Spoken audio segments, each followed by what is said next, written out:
رب اشرح لي صدري ويسر لي أمري واحلل عقدة من لساني يفقهوا قولي نحمده ونصلي على رسوله الكريم أما بعد فأعوذ بالله من الشيطان الرجيم بسم الله الرحمن الرحیم۔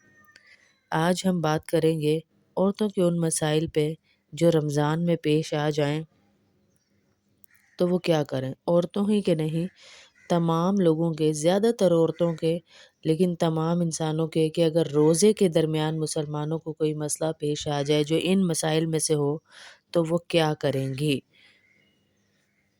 سب سے پہلا سوال ہمیں بھیجا گیا ہے، روزے کے دوران اگر ایام شروع ہو جائیں تو روزہ کیا کرے، روزے کا کیا حکم ہے، یعنی مینسس اگر شروع ہو جائیں تو روزے کا کیا حکم ہے۔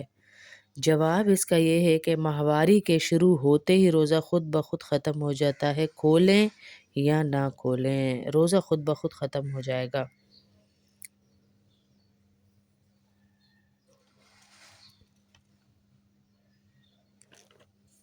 اگر کوئی عورت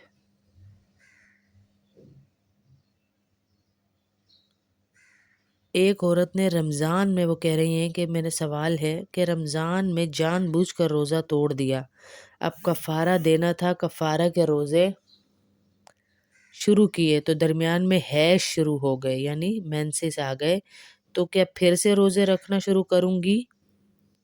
جان کر پہلے روزہ توڑا، ان کا سوال یہ ہے، پھر اس کے کفارے کے روزے شروع کیے تو کیا پھر سے روزے کہا گیا ہے نا کہ کفارے کے روزوں میں آپ بالکل ناغہ نہیں کریں گے بیچ میں سے، تو یہ کہہ رہی ہیں میرے مینسس آ گئے تو کیا میں دوبارہ سے روزے شروع کروں گی؟ اب جواب اس کا سن لیجئے کہ کفارے کے 60 روزے لگاتار رکھنا ضروری ہے، لیکن عورتوں کا یہ معاملہ کہ ان کو جو مینسس آ جاتے ہیں بیچ میں، حیض آ جاتے ہیں، یہ جبری ناغہ ہے، خود سے ناغہ نہیں کر رہی ہیں، لیکن جیسے ہی پاک ہوں گی اسی دن سے روزے دوبارہ شروع کریں گی، ایک دن کا بھی ناغہ نہیں کریں گی، جو ان کے قضاء کے روزے ہیں، کفارے کے روزے ہیں انشاءاللہ۔ ایک بہن نے سوال کیا ہے کہ جو خاص ایام عورتوں کے ہوتے ہیں، حیض یعنی مینسس، ایام کے دنوں کے روزوں اور نماز کی قضا لازم ہے یا نہیں؟ عورت کے ذمہ خاص ایام کے نمازوں کی قضا تو لازم نہیں، لیکن روزوں کی قضا لازم ہے، جتنے روزے آپ کے مینسس کے دنوں میں چھٹیں گے وہ آپ رکھیں گی۔ اگلا سوال ہے کہ ایام کے دنوں میں جو روزے ناغے ہوتے ہیں کیا ان کی قضا اور کفارہ دونوں ادا کرنے پڑیں گے، قضا بھی دیں گے اور کفارہ بھی دیں گے؟ تو اس کا جواب ہے نہیں، بلکہ صرف قضا لازم ہوگی، کفارہ نہیں ہوگا۔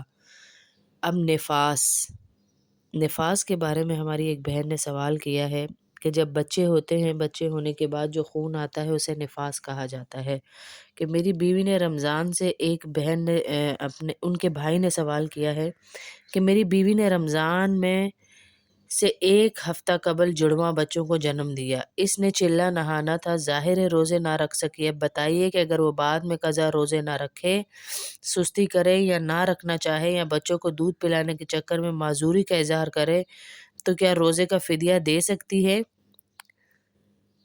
فدیہ دینے کی اجازت، جواب اس کا یہ ہے کہ فدیہ دینے کی اجازت صرف اس شخص کو ہے جو بیماری یا بڑھاپے کی وجہ سے روزہ نہ رکھ سکتا ہو اور آئندہ پوری زندگی میں یہ توقع ہو کہ روزہ رکھنے پہ قادر بھی نہیں ہوگا، ایسی بیماری ہو، آپ کی اہلیہ اس معیار پر پوری نہیں اترتی، یعنی جوان ہے، تندرست ہے، صرف یہ کہنا کہ مجھ سے نہیں رکھے جا رہے یہ ٹھیک نہیں ہے، اس لیے ان پر روزوں کی قضا لازم ہے، خواہ سردیوں کے موسم میں رکھ لیں، فدیہ دینا ان کے لیے جائز نہیں ہے۔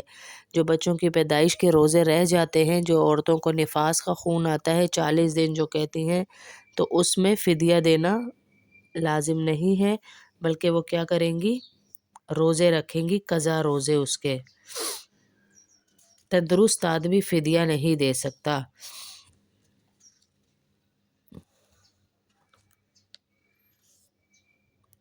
کمزور یا بیمار آدمی روزے کا فدیہ کس طرح دے؟ اب لکھا ہوا ہے، سوال ہے کہ اگر کوئی شخص کمزور یا بیمار ہو اور جو روزہ رکھنے سے نکاہت محسوس کرے تو کیا وہ کسی دوسرے کو سحری افطاری کا سامان دے کر روزہ رکھوا سکتا ہے؟ کیا اس طرح اس کے سر سے اس روزے کا کفارہ اتر جائے گا؟ کوئی گناہ تو نہیں۔ اگر اتنا بوڑھا یا بیمار ہے کہ روزہ نہیں رکھ سکتا، اس کا جواب یہ ہے کہ اگر اتنا بوڑھا اور بیمار ہے کہ روزہ نہیں رکھ سکتا تو نہ یہ توقع ہے کہ آئندہ رکھ سکے گا، اس کے لیے فدیہ کر دینا جائز ہے۔ ہر روزے کے فدیے کے لیے کسی مسکین کو 2 وقت کا کھانا کھلا دے یا 2 سیر غلہ یا اس کی قیمت دے دے، باقی وہ کسی دوسرے سے اپنے لیے روزہ نہیں رکھوا سکتا۔ شریعت پہ کمزور شخص کے لیے فدیہ دینے کا حکم ہے، روزہ رکھوانے کا نہیں، کہ کسی کو رکھوائے گا تو اس کے روزے کا ثواب تو ملے گا، لیکن اس کے اپنے جو روزے ہیں وہ تو اس کے ذمہ ہی ہیں، ان کا فدیہ دینا ہوگا۔ روزے کا فدیہ کتنا اور کس کو دیا جائے اور کب دیا جائے؟ یہ سوال ایک بہن نے کیا ہے کہ میں بیمار ہونے کی وجہ سے روزے نہیں رکھ سکتی، اس لیے فدیہ دینا چاہتی ہوں۔ فدیہ کس کو کس حساب سے دیا جائے؟ اگر روزانہ مسکین کو کھانا کھلانا ضروری ہو تو یہ سہولت مجھے میسر نہیں، اس لیے فدیہ کی کل رقم بتا دیں۔ اب یہاں پر جواب یہ ہے کہ ہر روزے کا فدیہ صدقہ فطر کے برابر ہے، جو آپ عید الفطر پہ دیتے ہیں نا صدقہ فطر، اس کے برابر ہے، یعنی 2.25 کلو غلہ یا اس کی قیمت، 2.25 کلو گندم کی قیمت یا گندم، 2.25 کلو گندم یا گندم کی قیمت۔ فدیہ کی رقم کسی دینی مدرسے میں جمع کروا دی جائے، اکٹھی بھی کروا سکتے ہیں، ایک ایک کر کے بھی کر سکتے ہیں، کسی دینی مدرسے میں جمع کروا دی جائے۔ فدیہ رمضان مبارک میں ادا کرنا بہتر ہے، اگر رمضان میں ادا نہ کر سکے تو بعد میں بھی کر سکتا ہے، لیکن فدیے کو چھوڑے نہیں۔ اب یہ بہن ایک سوال پوچھ رہی ہیں کہ روزے کا فدیہ اپنی بیٹی، نواسی، پوتا پوتی، داماد وغیرہ کو دینا چاہیے یا نہیں، یعنی دے سکتے ہیں یا نہیں دے سکتے؟ روزے کا فدیہ، اس کا جواب یہ ہے کہ روزے کا فدیہ اپنی اولاد اور اولاد کی اولاد کو دینا جائز نہیں ہے، اپنی اولاد اور اولاد کی اولاد کو دینا جائز نہیں ہے روزے کا فدیہ۔ اب یہ اگلی بہن نے سوال کیا ہے کہ رمضان المبارک کے چند قضا روزوں کا فدیہ ایک غریب یا مسکین کو بھی ایک ہی دن میں دے سکتے ہیں، یعنی 60 مسکینوں کو کھلانا ہے تو ایک ہی کو کیا ہم دے سکتے ہیں، ایک ہی دن میں 60 مسکینوں کے پیسے یا کھانا؟ چند روزوں کا فدیہ ایک ہی مسکین کو ایک ہی وقت میں دے دینا جائز ہے، دے سکتے ہیں، مگر اس میں اختلاف ہے، اس لیے احتیاط تو یہی ہے کہ کئی روزوں کا فدیہ ایک کو نہ دے، لیکن دے دینے میں بھی گنجائش ہے، کوئی حرج نہیں ہے۔ ایک روزے کا فدیہ کتنا ہے؟ ایک روزے کا فدیہ صدقہ فطر کے برابر ہے، یعنی 2.25 کلو غلہ۔ ایک رمضان کے 30 روزوں کا فدیہ 52.5 کلو ہوا، اور 3 رمضانوں کے 90 روزوں کا فدیہ، آگے آگے آپ حساب لگاتے جائیں کہ کتنا کتنا ہے، اور اپنے پیاروں کی نمازوں کا فدیہ بھی دیں، صدقہ فطر کے مطابق ہے وہ بھی، ان کا بھی فدیہ دیں، اور وطر سمیت دن رات کی 6 نمازیں ہیں، 5 فرض اور 1 واجب، بس ایک دن کی نمازوں کا فدیہ 10.5 کلو ہوا، تو وہ بھی ضرور ادا کریں اپنے پیارے جو آپ کے اس دنیا سے جا چکے ہیں۔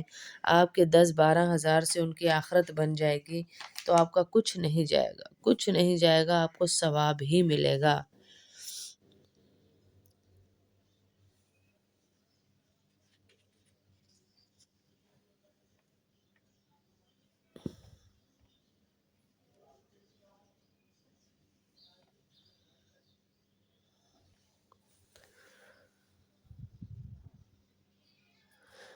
کسی شخص نے اگر روزہ توڑ دیا ہے تو اس کا کفارہ کیا ہے؟ اب یہ سنیے گا ذرا جواب اس کا، کہ جو شخص روزے رکھنے کی طاقت رکھتا ہو اس کے لیے روزہ توڑنے کا کفارہ 2 مہینے کے پے در پہ روزے رکھنا ہے۔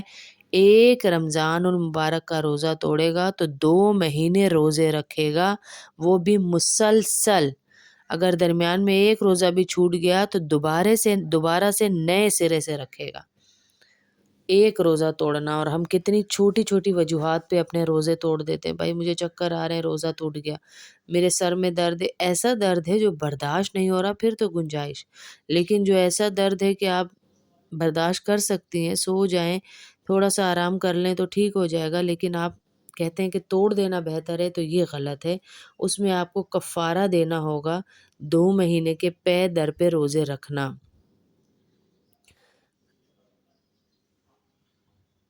اور جو شخص روزے رکھنے پر قادر نہ ہو وہ تو 60 مسکینوں کو 2 وقت کا کھانا کھلائے، یا ہر مسکین کو صدقہ فطر کی مقدار کے برابر غلہ دے دے۔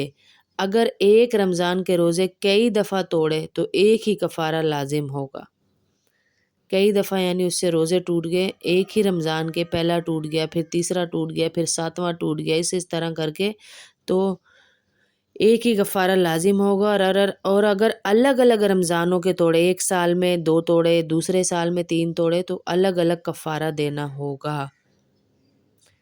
اگر میاں بیوی نے رمضان کے درمیان صحبت کی تو دونوں پر الگ الگ کفارہ لازم ہوگا، دونوں الگ الگ 2 مہینے کے روزے یعنی 60 روزے رکھیں گے، تب ان کا کفارہ ادا ہوگا۔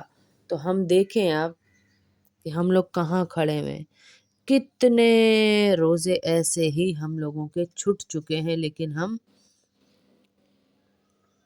نہیں کر رہے، احتیاط نہیں کر رہے، تو اللہ ہمارے حفاظت فرمائے۔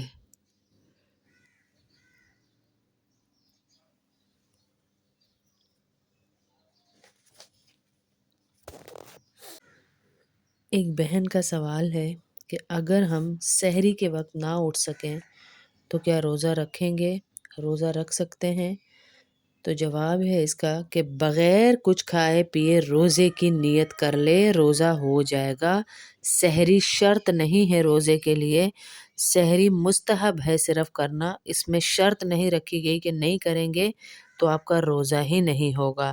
اسی طرح کچھ بہنوں کا سوال تھا کہ باجی اگر تراویح نہیں پڑھیں گے تو کیا روزہ نہیں ہوگا؟ تراویح شرط نہیں ہے روزے کے لیے، اگر آپ پڑھ لیں گے تو ثواب ہے، نہیں پڑھیں گے تو گناہ نہیں ہے۔ اگر کوئی آدمی، سوال آیا ہے کہ اگر کوئی شخص اذان کے وقت جاگے تو روزہ کس طرح رکھے؟ اب اذانیں ہو رہی ہیں، ایک دم آنکھ کھلی ہے تو روزہ کس طرح رکھے؟ اگر اذان صبح صادق کے بعد ہوئی، جیسا کہ عموماً صبح صادق کے بعد ہی ہوا کرتی ہے، تو اس شخص کو کھانا پینا نہیں چاہیے، ورنہ اس کا روزہ نہیں ہوگا۔ بغیر کچھ کھائے پیے روزے کی نیت کر لے۔ ہاں اگر اذان وقت سے پہلے ہوئی ہو تو دوسری بات ہے، لیکن اذان وقت سے پہلے نہیں ہوتی ہے۔ ایک اور سوال ہماری بہن نے کیا ہے ہم سے کہ رمضان المبارک میں سحری کا آخری وقت کب تک ہوتا ہے، یعنی سائرن تک ہوتا ہے یا اذان تک؟ یہ بہت اہم مسئلہ ہے کہ سائرن تک وقت ہوتا ہے سحری کا یا پھر اذان تک۔ ہمارے یہاں وہ لکھتی ہیں کہ بہت سے لوگ آنکھ دیر سے کھلنے کی وجہ سے یا کسی اور وجہ سے اذان تک سحری کرتے رہتے ہیں، کیا ان کا یہ طریقہ ٹھیک ہے کہ اذانوں تک؟ ہمارے اپنے بزرگ یہی کہتے تھے ہیں جی اذانیں ہو رہی ہیں نا ابھی آخری مسجد تک کی تو کھا لیتے ہیں، کوئی حرج نہیں ہے۔ تو اس کا جواب کیا ہے؟ سحری ختم ہونے کا وقت متعین ہے، سائرن اذان اس کے لیے ایک علامت ہے۔ آپ گھڑی دیکھ لیا کریں، اگر سائرن وقت پر بجا ہے تو وقت ختم ہو گیا، اب کچھ کھا پی نہیں سکتے۔ اور کچھ لوگوں کی عادت ہے کہ سائرن کے وقت پانی پی رہے ہوتے ہیں، جلدی لاؤ جلدی لاؤ جلدی، اب سائرن بج رہا ہے، ہوتا ہے نا اکثر گھروں میں کہ سائرن بجتے وقت پانی پی رہے ہوتے ہیں۔ سائرن 1 منٹ پہلے شروع ہوتا ہے، اس لیے اس دوران پانی پیا جا سکتا ہے۔ بہرحال احتیاط کا تقاضا یہ ہے کہ سائرن بجنے سے پہلے پانی پی لیا جائے۔ 1 منٹ سے کیا ہو جائے گا؟ یہ جو ہم نے اپنی عادت بنائی ہوئی ہے سائرن بج گیا جلدی کر لو، سائرن بج گیا، تو کیا ہو جائے گا 1 منٹ سے ہے؟ تو عادت یہ بنائیں کہ سائرن سے پہلے ہی پانی پی لیں، اوقات نقشہ لگائیں جس میں آپ کے ٹائم ٹیبل لگا ہو کہ اس ٹائم روزہ کھل رہا ہے، اس ٹائم بند ہو رہا ہے، اس کے اکارڈنگلی چلیں آپ۔ اب ایک بہن نے سوال کیا ہے کہ کراچی میں سحری کا آخری وقت تقریباً 4:15 بجے ہے، لیکن اگر ہم کسی وقت 10 منٹ بعد 4:25 تک سحری کرتے رہیں تو کیا اس سے روزہ مکروہ ہو جاتا ہے یا نہیں؟ یعنی 10 منٹ جو ٹائم لکھا ہوا ہے اس ٹائم سے بھی زیادہ روزہ رکھ رہے ہیں، سحری کھا رہے ہیں تو کیا ہوگا روزے کا حکم؟